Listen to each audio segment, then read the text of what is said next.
Hello, everyone, and welcome to Full Time, where we take you around the world of soccer, locally, regionally, nationally, and internationally. Full Time is presented by the Game Sports Show and powered by the Game Entertainment and Media. You are listening to Season 3, Episode 9 of Full Time. I am your host, Daniel Scarpino, and with me is our co host, Gitano Gallo. Before we begin today's show, Full Time is sponsored by Little Caesars Pizza. With their 2 locations in Sault Ste. Marie, Ontario, you can download and access the Pizza Portal app so you can enjoy a delicious, hot and ready pizza from Little Caesars today. We remind our listeners that recordings of Full Time occur weekly or bi-weekly. Uploads to all of our platforms for public viewing and listening occur weekly or bi-weekly as well. Folks, we are delighted to be back with you here on Full Time. Talking about the beautiful game is something that we definitely always look forward to. G, we're here together on this Sunday evening, and I'm very excited for today's show. How are you, my friend? I'm doing great, Scarps. How are you? Life is good, G. I appreciate it. I just actually got back from the field, first outdoor game of the year. We had a little friendly, so definitely excited. And more than that, I'm excited for what we're going to be discussing here today because we definitely have some cool stuff that we're going to get into. In today's show, we will be discussing the Champions League, the Europa League semifinals, Europe's Big Five, local soccer, and regional soccer as well. As always, if anyone would like to listen to our previous content, please check us out at Full Time on the Game Sports Show. And without further ado, Gaetano, and to everyone who has taken the time to tune in here today, let's kick off. We begin today's show by delving into the Champions League semifinals. As we are on the verge of these games kicking off, G, how excited are you? Number one, as a City fan, and number two, as a fan of this wonderful competition? So I'll start as a fan of the competition because these 2 ties that we have for the semifinals are probably 2 of the best I've seen in my lifetime. Obviously, City Madrid, a rematch of last year's semifinal, 2 of the heavyweights and favorites in this competition is great. And then on the other side, Inter versus AC. I picture immediately the picture of Materazzi and Rui Costa. It's just, I'm so unbelievably excited for these. You're on about the one that they're arm in arm, aren't you? Arm Looking in into arm, the yes. crowd. Yes, that's I know. And you know what? I can't remember, at least in my lifetime, ever 2 semifinals like this when you got 2 giants, the likes of Manchester City, Real Madrid, who are going to go at it. A Milan derby, what's at stake there?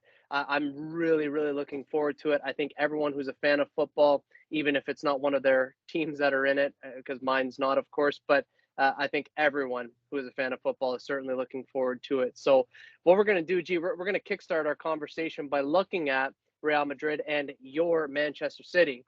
2 teams who are so well renowned in the world of football. Manchester City is on the verge of a potential treble season. So they're possibly looking at the Premier League, the FA Cup, and the Champions League. Real Madrid is the most successful team in the history of the Champions League competition. They, I believe, they won the Copa del Rey today. Was it? Yes. Awesome. So yeah, they're in good form as well. And this semifinal over 2 legs is one that all football fans are looking forward to, as I mentioned. Gaetano, first and foremost, what can we expect in terms of how both teams are going to set up tactically? I think it's going to be interesting. The first leg in Madrid, I expect Pep to go back to the control, as we've been referring to, where it's just, don't play too many risks, try and keep the ball as much as you can, and obviously feed the ball to Holland, and he will try and get that goal. I expect Madrid to try and dominate the first leg, set the tone early. Obviously, some massive players offensively, Benzema and Vinicius and Rodrigo as a front 3 is one of the best in world football. I think Pep's going to try and keep them quiet, definitely in the first leg, and then second leg back at the Etihad, really go for it, similar to what was done against Leipzig, and then kind of flip the script for what was done with Bayern Munich. Yeah, I think your analysis there is brilliant, Gaetano, and I do believe largely that is going to happen for sure. I don't want to say it's going to be a tale of 2 different teams, but in large part, I actually think that it will. I think it is going to be the case of Manchester City trying to retain possession of the ball, trying to be methodical and break down that low block of Real Madrid. I think they're going to have to play in that way. And I think on the flip side, again, yes, Real Madrid might be sitting a little lower, a little deeper, a little bit more compact, and Real Madrid's going to have to take their moments to hit Manchester City on the counter attack, trying to play the balls in behind into the channel for one of their players, one of their front men to run onto. I think that's the type of of game that we're going to see, possibly in both legs, depending on how close it gets and depending on what happens ultimately in that first game. But we will definitely see. We know it's going to be between two great teams, between two great managers, so a lot to look forward to. But second and most importantly, G, who do you have winning and going on to the Cup final in this remarkable competition? So I think, as trying to back myself away from being a City fan, I think last year's semifinal was so close. Going to extra time in the second leg and the Benzema penalty. I think the addition of Holland kind of switches the favor to Manchester City, and I think City will go through. Yeah, I totally agree with you there. I'm going to also go for Manchester City. I don't want to say that last year was a flash in the pan because Real Madrid did unbelievable in the Champions League, especially with the resilience and that they showed and the adversity that they had gone through and had to go up against. But I just feel like this time around, City are really going to have it within their grasp. They will know what to do. They will have the experience and they will also get through. So we're both going to take Manchester City. It's a tie very much that we're both looking forward to. You more than me, of course, but we're definitely both looking forward to it. Next, it is an all Milan clash, a double Milan derby, AC Milan against Inter Milan. G, firstly, how fortunate are we to see this tie between two historic rival clubs? I can't put it into words, Scarps. Especially like on this stage, a Champions League semifinal. They're not just playing for the Champions League anymore. It is pride in their city that they are playing for. It's taken it to a whole nother level. I can't think of a Champions League tie, not including City, that I've ever been so excited for. You and me both. And I mean, anytime that we see big games, we get excited for them. But this is almost the biggest of the biggest because of what's at stake and because they are so close and they are, in fact, historic rival clubs. So we have so much to look forward to in this tie, not just from a tactical perspective, but as you alluded to, from a pride perspective. Everything is on the line here. Yes, to get to the cup final, but everything that goes along with it. So this is going to be brilliant. So for you, Gaetano, now who will win and get through to the final of this competition out of the two Milan sides? It's going to be close. Domestically, they both beat each other this season, 3-2 and 1-0. So there's not a lot kind of to base it off from there. I do think, though, Inter's just going to edge it. I think they have a little more individual quality around the pitch, and that's just going to get them over the line. And I do definitely appreciate your opinion, and I totally can respect it. And the nice thing about football, we say it often here on Full Time, is that football is a game of opinions. We know that, we understand that. And my opinion was that Inter was going to win. And it wasn't until the other day, actually, we had another friendly, my team that we played, and we went out after for a drink and we were talking. And one of the guys that I play with, he sort of changed my mindset. And he brought forward some information as to why he believed AC Milan was going to do it. So I slept on it. I thought about it some more. And I'm going to go with AC Milan. I think it's just going to be a case of there might be one or two moments in the tie when they're going to pop up at the right time. It might be an Olivier Giroud. It might be somebody else that's going to be able to be the difference. So I'm going to take AC Milan there. G, you have City. You have Inter. I have City, but I'm going to take AC Milan. How excited are you ultimately for when these games kick off? Because quite literally, they just are around the corner. Yeah, I mean, excited doesn't begin to cover it. It's, especially with the City tie, I'm so nervous about it. It's, basically the biggest, well, every game now is the biggest of the season. And then to actually just to watch as a neutral, Inter versus AC is just going to be incredible. Yeah, we're so fortunate for what we have lined up in the Champions League and what a time it is to be a fan of the beautiful game. A reminder to our listeners that once more, the semifinals take place over two legs, so two games, one home, one away for each team. And those games take place on May 9th and 10th and May 16th and 17th. Gee, let's pop over to the Europa League where the semifinals are set to go there as well. Gitano, has the buzz set in for you on these games, or is it just something as a fan of the beautiful game that you quite simply are just looking forward to? I'm super looking forward to this, especially so typically in the Europa League, you don't get kind of like top clubs competing this late in the tournament. There's always maybe a sleeper team, a Cinderella story, but there's four, legitimate top class teams left in this tournament. And I think the two semifinals and the final itself are going to be phenomenal. Yeah, I totally agree. And the reason I say it is because, in a certain way, I feel like we've been spoiled this year when it comes to European football. One in the Champions League, one in the Europa League. Even in the round of 16, there were some really quality matchups in the Europa League. And as time has gone on, we now see four really high quality clubs. So we're definitely fortunate for what we have in front of us and what we're going to be able to see.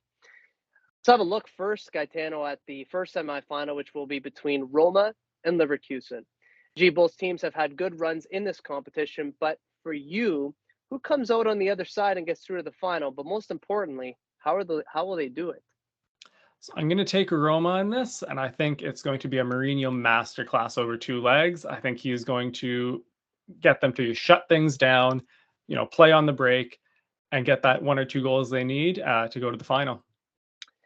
In terms of how they will do it, I think that's exactly what's going to happen. Get a goal or two. And as one of the guys that I used to coach with in rep soccer, he always used to tell me when we got up a goal or two and it got late in the contest, so me say, shut it down. I think exactly the way that you do here, Mourinho is going to do exactly that. So I'm also going to take Roma.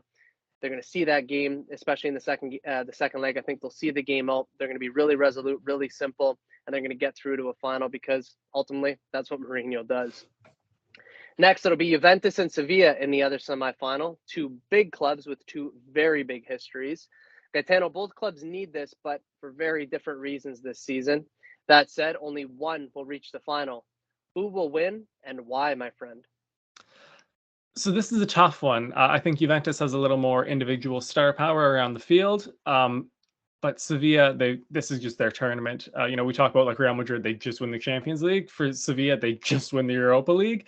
And I think that experience, that know-how in this competition is what's going to get them over the line. Fair enough. And for me, I'm going Sevilla. I think that this is going to be a case of I could just kind of sort of see it in the pressers.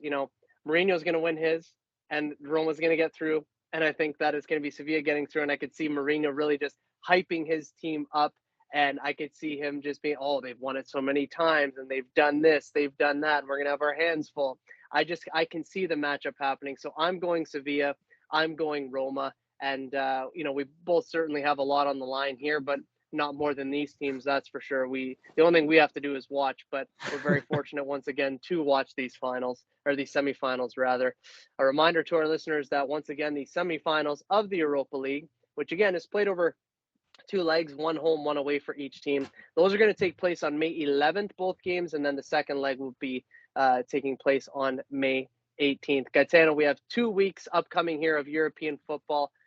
Just what's running through your mind right now? The fact that we're going to have, 8 games, I guess, of just pure excellence. For 6 of the game, so I'm so excited to watch. It's going to be great. For the other 2, words I can't say on the podcast. Fair enough. I'll be saying a prayer for you because I know how nervous you will be. This is Daniel Scarpino and Gitano Gallo, and you are listening to Full Time on the Game Sports Show. A reminder that Full Time is sponsored by Little Caesars Pizza. You can download and access the Pizza Portal app for any of the 2 locations in Sault Ste. Marie, Ontario. Have a delicious hot and ready pizza from Little Caesars today. Let's move it along to Europe's Big Five. Things continue to get better and better. Seems with every day, Gaetano, that there is a new story to tell in domestic football. What can you make of everything right now? Yeah, this is, the best time of year to be a football fan. The leagues are winding down. The title races are getting closer and closer. It's just been phenomenal to watch across the Big Five and even some of the smaller leagues as well.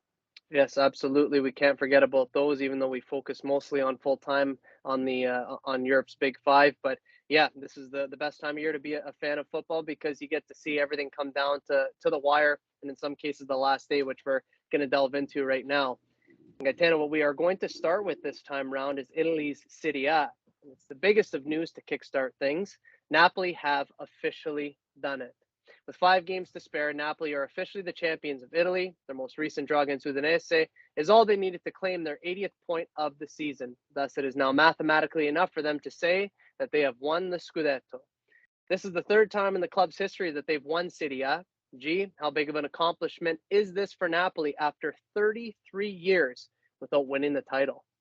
Yeah, this is massive for them. I mean, obviously the squad right now with Spalletti, what he's done, finally getting them to the league title is great, but also for the city of Naples, having lost their hero Diego Maradona recently. I think the city just kind of needed this, and it was just kind of a perfect fairy tale ending for the season for them. Yeah, I agree with you for that for sure. The club went through a lot. They had lost some players in the summer as well to being dealt elsewhere, and nobody really thought, including myself, that they would win. I had them in the top four when I did my preseason predictions, but I didn't expect the dominance. I didn't expect the quality of football. I didn't expect the victories to come time and time and time again. So they totally deserve it, and what a brilliant and beautiful moment it is for Napoli. We've been seeing the scenes all over social media, how they've been partying. Never quite seen anything like it apart from maybe when a team's won the World Cup. But when we're talking about domestically, I don't think I've ever seen anything like it. So fully deserved for them. We knew it was going to happen. It was only a matter of time, but what a season that they have had. It's now on to who will claim those remaining three places in the top four. Right now, it's Juventus in second with 66 points. How things have changed there, I might add. Lazio are in third with 64 points, and Inter are in fourth with 63 points. Milan, Atalanta, and Roma are all just outside of the top four. G, your thoughts here? Yeah, this the race for top four is going to be crazy with these last four games. A lot of those teams, 2 through 7, actually still have to play each other in the Yep. season, so a lot can change in these last four games. And maybe other than Juventus probably sticking around, couldn't predict what's going to happen here. Yep, it's all up for grabs now. We've talked about it a few times here on Full Time. Even with everything that's happening in Europe and what's happening in Italy, somebody's going to miss out on something, and it's going to be crazy and somewhat sad, I guess, for them to be in a situation where they've had these brilliant seasons and then it might not be for anything really, because they may walk away with no silverware or no European football for next season. So somebody will end up suffering, but the race that's happening right now in Italy is incredible for not only what's happening, of course, in Serie A, but also for the teams that are remaining in Europe. Let's move over to the English Premier League, G. We haven't said this in quite some time, but we knew that the inevitable, or it was going to happen really. And over the past couple of weeks, we would see that there would be some sort of change. That's what most people thought. And now, what we can officially say is that we do have a different leader at the top of the table in the Premier League, and that leader is Manchester City. They currently sit at the top with 82 points, with one game in hand over second place Arsenal, who have 81 points after their victory earlier today against Newcastle. Newcastle are in third with 65 points. It's Manchester United in fourth with 63 points. I just noticed again after I had gotten home and after my friendly there, and I noticed that they had lost to West Ham today. So that's a huge knock against them as well. Liverpool, who are on excellent form, have now moved their way into fifth with 62 points. So they're just 1 point off of that top four spot with Manchester United. It's not too comfortable for Liverpool, though, because they have Tottenham, Brighton, and Aston Villa, who are slowly chipping away at things. Gaetano, it was a change at the top of the table that we were waiting for, and here we have it. Your thoughts first on the top of the table, and then secondly, the battle for the top four in those European places. Yeah, so City have had actually, I think at one point 4 games in hand over Arsenal. So we always knew that it was going to kind of turn around as long as City kept winning, and that they would kind of mathematically end up at the top of the table. As a fan, it is nice to finally see it. It's nice to hold on to the games in hand, but when you see, Manchester City top of the table, it's just kind of a relaxing kind of thing going into the last 4 games of the season here. But yeah, the race for top four is going to be incredible. Liverpool have really turned it on these last couple weeks. Great run of form, 5 wins in a row to see themselves into fifth. Brighton still actually have 6 games to play, which there's a Yeah. lot of points to be played for there. Newcastle, a huge, huge, huge blow for them today. Probably could have secured themselves third place, but probably will stick around in the top four. And United, a huge loss for them, a huge win for West Ham. I know we're going to get to talk about the relegation battle in just a second here, but a huge chance for United to go third, and they blew it. Yeah, and I was actually talking to one of the people that I coach with, a co-coach of mine, and he's a United fan, and he described it to me last week when I spoke to him. He said, I feel like United are running on fumes. And he goes, they just haven't got much left in the tank. And I thought to myself, well, that's a really good way to describe it, because when you watch them play, it does look like they're grasping at straws a lot. It doesn't look like they have much left to give. And then I talked to him about the FA Cup, and he said that they have no chance when they play City. He goes, there's just nothing there. The squad depth isn't there. The players have given everything that they've had this season. Eric Ten Hag has been really demanding these sorts of things. So even with all of that being said, if they don't get top four, will it be a failure of a season? I don't think so. They won the Carabao Cup. They'll probably have some level of European football next season.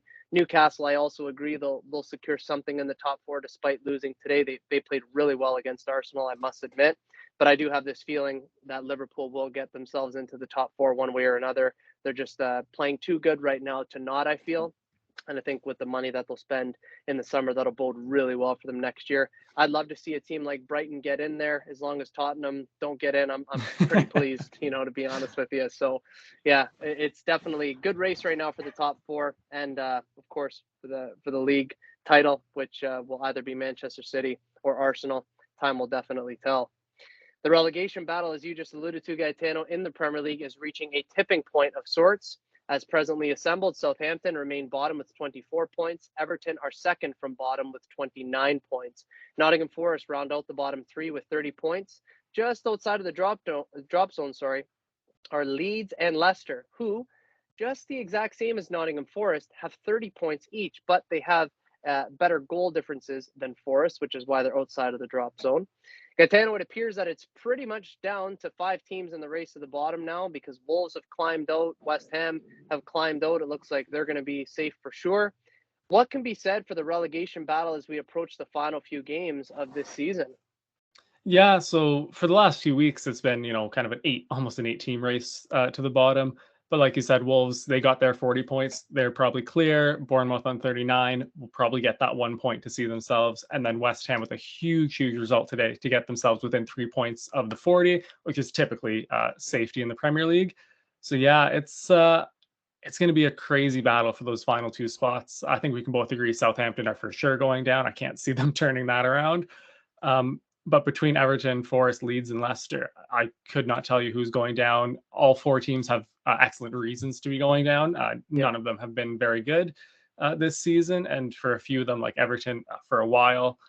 So yeah, it's going to be a hectic last few games of the season for these teams. Yeah, they're going to, I mean, with the likes of Southampton, we've agreed for weeks now that they're probably going to be going down. Again, it's not 100% certain yet. They could still survive, but we realize that the likelihood is that they probably will go down. And then those other 2 spots, it's going to have to be a case of those teams when they do play. They have, I think they have about 4 games left each. It's going to be 4. Leeds only have 3. Leeds only have 3, right? So I think it's going to have to be a case of they're going to have to pull out all the stops, and whatever that they haven't done this season yet, you're going to have to do in your final 3-4 games because everything is on the line. You want to survive. You want to be in the Premier League because it's not that it's a night and day difference to go down the Championship, because if they go down, there's great likelihood that they'll come up a season later. But this relegation battle is going to be nearly as fascinating as to what's happening at the top of the table. So we'll definitely keep a close eye on that. La Liga in Spain has progressed in such a way that Barcelona fans can be pleased with. As they get nearer to the title, it will just take a little more doing, as their gap at the top is at 13 points with 5 games to go. Barcelona has 82 points. Meanwhile, Atletico Madrid have overtaken Real Madrid in the standings, albeit by just 1 point. But it is Atletico on 69 points, whereas Real Madrid are on 68 points. Real Sociedad have 4th place pretty well cemented with 61 points. Barcelona are nearing their destiny and are about 1 game, give or take, away from doing it. My question here isn't how big this will be for Barcelona, as we know that it will be quite big, but rather the question here, Gaetano, is how does this shape the future of the league moving forward due to how important this title will be for Barcelona? Yeah, this is massive for Barcelona. This will be their first major silverware since Lionel Messi left. And I think this will be a statement not just to La Liga, but to the rest of Europe that they can win without Lionel Messi. It's always been kind of a question, especially since he left and their kind of fortunes have turned around, that they couldn't do it without him. I think this is a statement season for them, winning kind of in the dominant fashion they have been. That they can win without Lionel Messi, and that they are still going to be kind of a force to be reckoned with in Europe. Yeah, and you say statement, I say significance. I think that this has ultimate significance for how things move forward, not just in the Liga, but for Barcelona in general. I think moving forward, as I said last show, there'll be somebody who will be really looked at in Europe as a huge threat. Maybe they won't win with, immediate sort of purpose, if you will, but they will definitely be looked at as a huge threat. I think this definitely is significant for them, and they're so close to doing it. So again, just like the relegation battle, just like everything else, we'll definitely keep a close eye on that because Barcelona are very, very close. The Bundesliga in Germany is closing in on what appears to be an unforgettable finale. It's Bayern who have now returned to the top of the Bundesliga as they have 65 points given their two most recent victories.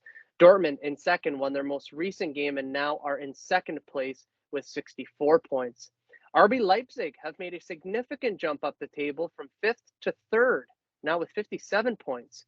Union Berlin slipped down to fourth with 56 points. SC Freiburg are in fifth with 56 points as well, but a lesser goal difference. Gitano, we're talking about a matter of centimeters in footballing terms, of course, that separate these teams. But this race in and of itself this season has truly been awesome. We now close in on the final few games of the season. What are we looking at here? We're looking at carnage, Scarps. Yeah. I can't think of any time that a major league with 4 or 5 games left could really be won by almost 5 teams. This is one of the craziest title races I've ever seen.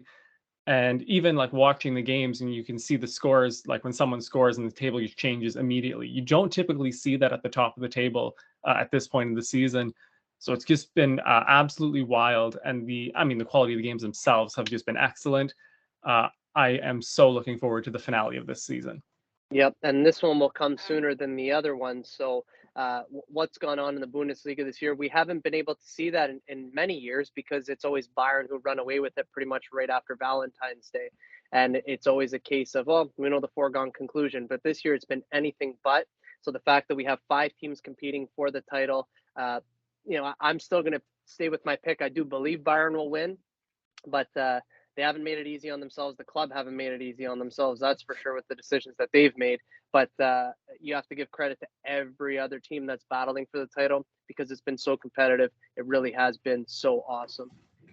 Finally, in France's Ligue 1, PSG continue to make things somewhat interesting, I suppose. They have 78 points with 4 games left to go. Marseille in second have 72 points. Lens have moved securely into third, where Monaco currently holds fourth. PSG are making things a lot harder probably than they need to be at this moment in time. It seems that every time they create a healthy gap between them and second place, they let a game or two slip away, despite the fact that they did win today. I will admit that. But do you think that PSG can afford to do this at this point in the season, or is it time for PSG maybe to worry a little bit, seeing as they win one, drop one, win one, drop one? Yeah, they really need to sort themselves out, both on the pitch and off the pitch, with Lionel Messi's trip to Saudi Arabia getting a lot of attention the last couple of weeks here. They just kind of someone needs to say something in that club and just say, hey, 4 games left, get over the finish line here, and then we can kind of worry about this stuff. They've definitely not made it easy for themselves, and to be fair, the teams below them have not made it easy for them either. So an exciting title race in Paris. Yeah, totally. And I think it is a case of, hey, let's get this done and let's get to summer so that way we can sort ourselves out because PSG, as big of a club as they are, as much money as they spend in these sorts of things, they're not in the best way. They haven't been in the best way for a while. They know that their ultimate goal is to win the Champions League. They're still far from it. There's a lot of work to be done at that club, but like you said, somebody needs to say something there to get them over the line because should have been done a long time ago. I'm glad that it hasn't been because I've been happy to see somewhat of a title race, I guess. But yeah, something needs to happen there, and probably has to happen quickly with just 4 games now left to go. Now, folks, it's time for a local regional soccer update. Local soccer in the Sioux is largely about high school soccer at this moment in time. Regular seasons are well underway. Games occur weekly from Monday to Friday at Superior Heights Soccer Field in Sault Ste. Marie, Ontario. Games kick off at 5:30 p.m. and the final games of the evening begin at 8:30 p.m. So typically what happens is juniors will play at 5:30, juniors or seniors will play at 7 o'clock, and then the last games of the evening are always the seniors at 8:30 p.m. Women's indoor soccer as well is still ongoing in the women's first division with the knockout phases in effect. The cup final is just around the corner.